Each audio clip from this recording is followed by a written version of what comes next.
Good evening. Today is Sunday the 13th of August 2017. My name is Karen Harding and I am the Admiralty lawyer for 30 Indonesian fishermen who are seeking applications under Section 256 of the Fisheries Act 1996, seeking relief from the effects of forfeiture in relation to unpaid wages. Today I am reviewing some documents that I have been typing. I'm starting to prepare the outline for the trial opening. And to do that, I've been asked by the presiding judge to prepare a document that summarises the case and all the evidence. And so just to review that with you, we've started the draft, and it is Rudy Hartono and 30 others versus the Oyang Corporation and the Ministry of Primary Industries. So I set out the introduction. The second chapter has the list of the applicants for the crew. 3 is a flowchart of the Section 256 process. 4 is the chapter on the summary of facts. 5 is an overview of the evidence to be provided to prove the second applicant's wages claim and the amount thereof of their interest in the forfeited vessels. Chapter 6 is a summary of the accounting evidence to be provided. Chapter 7 is a summary of the evidence to be provided by the 30 crew members. Chapter 9 is evidence summary of the other Indonesian witnesses. Chapter 9 is a summary of the evidence in support of the unpaid wages in respect of one of the deceased crew applicants. Chapter 10 is a summary of the evidence in relating to the expert witnesses to be provided in proof of the claim. And Chapter 11 deals with matters under Section 256 subsection 1 of the Fisheries Act 1996. Chapter 12 deals with matters under Section 256 subsection 2 of the Fisheries Act 1996. Chapter 13 deals with matters under Section 256 subsection 3 of the Fisheries Act 1996. Chapter 14 is a summary of the evidence in support of the application under Section 256 subsection 3 of the Fisheries Act. That is an application to be made out of time because it's outside 35 working days that the notice of forfeiture was put in the New Zealand newspapers. My people don't read English and they went to New Zealand to know that those vessels were forfeited after a criminal trial, that they could make a claim over them in respect of their wages. They didn't know until they got me as counsel, and then I had to find out about it and then pursue their applications for them. Then we move on to other chapters related to that. Chapter 15. Chapter 16 is the Section 256 subsection 4 matters of the Fisheries Act. Matters under Section 256 subsection 5 are in Chapter 17. Matters under Section 256 subsection 6 and Chapter 18. Chapter 19 matters under Section 256 subsection 7 of the Fisheries Act. Chapter 20 deals with matters under Section 256 subsection 8 of the Fisheries Act. And then Section 9 and 10 have been repealed, and then I deal with matters under Section 256 subsection 11 of the Fisheries Act at Chapter 21. Chapter 22 has the conclusion. Then I have appendix documents, and they're structured Appendix 1 for the first fisherman, Appendix then 1A for the second fisherman, and that goes on through 30 appendixes. So 30 appendixes summarises a one-page summary of each individual fisherman's claim, their wages, and what the story about what happened to them in essence, and then the following appendix behind it. So for example, it'll be Appendix 1A or 2A, 3A, all the way down to 30A. We'll have the spreadsheet summary for that individual fisherman of their wages calculations, which we have done with a variety of hours of 12, 18, 20, 24 hours. Because we are matching a sleepover claim, so we do want to claim 24 hours, 7 days a week. That claim depends on the court allowing us to proceed with the sleepover claim and finding in law that we can claim for sleepovers. Also, it will depend on whether we can claim over Oyang 75, because at this time that matter has gone to the Supreme Court for a determination as to whether or not the employees who worked on Oyang 77 and Oyang 70, which sunk, can claim over the vessel Oyang 75. Oyang 75 is a vessel that's worth, according to valuations, between US $7.5 million and $8 million. It's the only vessel of enough money to be able to pay out all 30 of the fishermen's claims with a sleepover claim.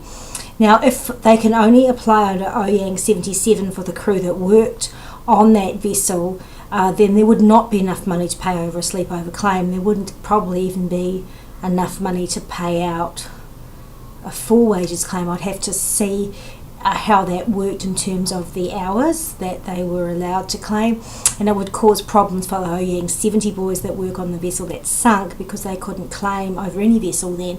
So we're really dependent on the Supreme Court allowing our appeal, and we're looking at that appeal is going to be heard likely in October, with tentative dates of either the 10th or the 11th of October, waiting for confirmation of that as of today's date. So I just wanted to take this opportunity to just review some work that I've done over the last 2 days this weekend, to see how that sounds, and give the crew and interested people an opportunity to sample our trial matters. So the first part is really the introduction, and the second applicants, which is the crew by their solicitor, we say as follows. Introduction. So the foreign vessel Oyang 77 was involved in Fisheries Act offences that resulted in the criminal prosecution in the Christchurch District Court, and convictions were entered, and I need to put the dates in for that, so I need to confirm those. And the vessel was forfeited to the Crown, and that ownership now vests in absolute ownership with the Crown. Fines were imposed on the Korean officers and captains that worked on that vessel, and I need to specify in there their names and what the total of those fines were. I'm aware that they've never been paid those fines. The second part of the next paragraph says that the foreign vessel Oyang 75 was also involved in Fisheries Act offences, and there was a criminal prosecution, and as a result of being convicted, convictions were entered against specific people, which are the captains and the officers in that vessel, and it became forfeited to the Crown. And I also need to specify the dates that that happened, and the amount of the fines that were imposed, which also have not been paid. So there was a third vessel, which is Oyang 70, which sank. Those three vessels, Oyang 75, Oyang 77 and the sunken Oyang 70, were all owned by the Oyang Corporation of Korea. They were flagged in South Korea, and they were permitted to fish in New Zealand under quota. The Oyang Corporation is the first applicant in this case in respect of the trial in the Christchurch High Court that this document's about. They have filed a claim under Section 256 of the Fisheries Act 1996 to seek to reclaim their forfeited vessels, Oyang 77 and Oyang 75, to seek redemption, and they apply as the owner of the vessel. They don't actually have the conviction against their name. It was their first officers and the captains that got the convictions. The second applicants, which are the crew, oppose the application of the Oyang Corporation. The second applicants are all 30 fishing crew members, and they were employees of the Oyang Corporation, and they're each owed by that company unpaid wages for work performed in New Zealand on work permits for either working on Oyang 77 or on Oyang 70. The crew applicants are all citizens of the Republic of Indonesia, and they're normally resident in Indonesia, and they work internationally as a fishing crew, and they are over the age of 16 years. They are mature men, experienced fishers, and mostly married with families, usually young families. Some had worked on multiple vessels for the Oyang Corporation over many years, but they were treated very badly on their last trip with this company, and all have significant amounts of wages outstanding. The second applicants' names are all listed in Chapter 2 of this booklet, and that also lists the vessels they worked on and the dates that they worked on those vessels. The second applicants, being the crew, will seek relief under Section 256 of the Act against the effects of forfeiture in relation to their unpaid wages for a total of New Zealand, which I've got to put in the total amount of New Zealand dollars, it's millions of dollars, that's owed to them as crew who worked on the vessels owned by their employer. The employer of the second applicants was at all the material times the Oyang Corporation, and the employer was responsible for the payment of wages and for ensuring the crew were paid. The forfeiture of the vessels has meant that the second applicants cannot make an in-room claim over these vessels. The forfeiture of the vessels has meant that the second applicants, I've just said that, the employer of the second applicants has no assets in New Zealand and is a foreign corporation who's unwilling to meet its obligations under New Zealand law to pay their crew their full wage entitlements under New Zealand law. Well, I can get that sense a little bit. Accordingly, the second applicants all apply under Section 256 of the Act for their unpaid wages to be paid out of the property forfeited, being vessels Oyang 77 and Oyang 75 that were prior to forfeiture in the beneficial ownership of their employer, vessels that are now absolutely owned by the New Zealand Crown. The Ministry of Primary Industries, MPI, was the party that prosecuted the offenders for the fishing crimes and represents New Zealand Crown in these proceedings. The Ministry of Primary Industries is the respondent to these Section 256 applications filed by the first applicant and the second applicants. The first applicant opposes the second applicant's Section 256 applications. The first applicant's position is as former employer of the 30 crew members is that it doesn't want to pay the crew members their wages, and it doesn't want the court to pay them either out of the forfeited property. The non-payment of wages has caused the second applicants extreme hardship and will continue to cause them negative social and economic effects until they are paid. The second applicants are vulnerable persons who are impoverished, who reside out of New Zealand in a third world country and were victims of forced labour practices during their employment in New Zealand on the Oyang vessels. Section 256 (1) B Roman numerals 2 of the Act permits any fishing crew to make a claim for an interest in unpaid wages over forfeited property. Unpaid wages can be claimed by fishing crew under Section 256 subsection 1 of the Act over a foreign-owned vessel that has been forfeited where they have an interest in it under Section 256 (1) B Roman numerals 2 in their unpaid wages. Under Section 256(1) of the Act, forfeited property is any property used in the commission of the offence. The vessels Oyang 77 and Oyang 75 were foreign-owned vessels and were used in the commission of Fisheries Act offences and have been forfeited. The second applicants are fishing crew.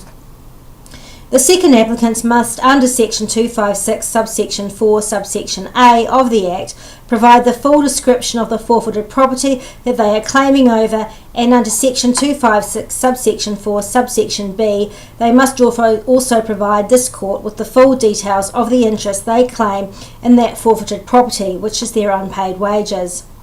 The second applicants seek an order under Section 256 subsection 7 of the Act to provide relief to them from the effects of forfeiture of their interest in the amount of their unpaid wages. The second applicants seek an order under Section 256 subsection 11 subsection C of the Act that both vessels be sold with directions as to the manner of sale and dispersal of proceeds. The second applicants also seek interest under the Judiciary Act on their unpaid wages amounts and costs, including the payment of disbursements incurred. This court under Section 256 subsection 6 subsection A of the Act must, in respect of every application made under Section 256 of the Act, determine the value of the forfeited property, being the amount their property would realise at a public auction in New Zealand. This court must then, under Section 256 subsection 6 subsection B of the Act, determine the nature, extent, and, if possible, the value of the applicant's interest in that property. The court must, under Section 256 subsection 6 subsection D of the Act, determine the cost to the Ministry of Primary Industries of the prosecution of the offence which resulted in the forfeiture, and the seizure, holding and anticipated costs of disposal of the forfeited property, including the court proceedings in respect of that seizure, holding and disposal. Once this court has determined the matters in Section 256 subsection 6 subsection A, subsection B and subsection D of the Act, after the court has had regard to the factors listed in Section 256 subsection 7 subsections A to K, and subject to Section 256 subsection 8 of the Act, it may make orders providing relief from the effect of forfeiture. The court may not make an order for relief of forfeiture under Section 256 subsection 7 of the Act unless under Section 256 subsection 8 it is found to be necessary under Section 256 subsection A to either avoid a manifest injustice or to satisfy an interest referred to in paragraphs 256 subsection 1, subsection B, subsection Roman numeral 2, or subsection 256 (1), b, Roman numerals 3 of the Act, which is the interest in unpaid wages or an interest in the cost for repatriating crew if they've been left stranded in New Zealand and not been able to get home to Indonesia. Accordingly, if this court is satisfied at the civil standard by the evidence provided herein that there are unpaid wages outstanding, and determines the amount of these unpaid wages under section 256 subsection 6 subsection B, the court may make an order under section 256 subsection 7 of the Act and under section 256 subsection 11 subsection C as the second applicants apply for the vessels to be sold. That's both Oyang 77 and Oyang 75, to pay the wages, which is their interest in the vessels that they have as fishing crew and their unpaid wages under section 256 subsection 1 subsection little b subsection Roman numerals little 2 of the Act. The following chapter in chapter 3 has a flowchart of the proceedings under section 256 subsection 1 to section 256 subsection 11 that the court must follow in the process. So chapter 2 then lists the names of the second applicants. Subsection 3 sets out the flowchart, and then chapter 4 sets out the summary of facts about what has happened here. So I don't want to make this video particularly too long, so I'll use that as today's first video and also do a second video that sets out the summary of facts.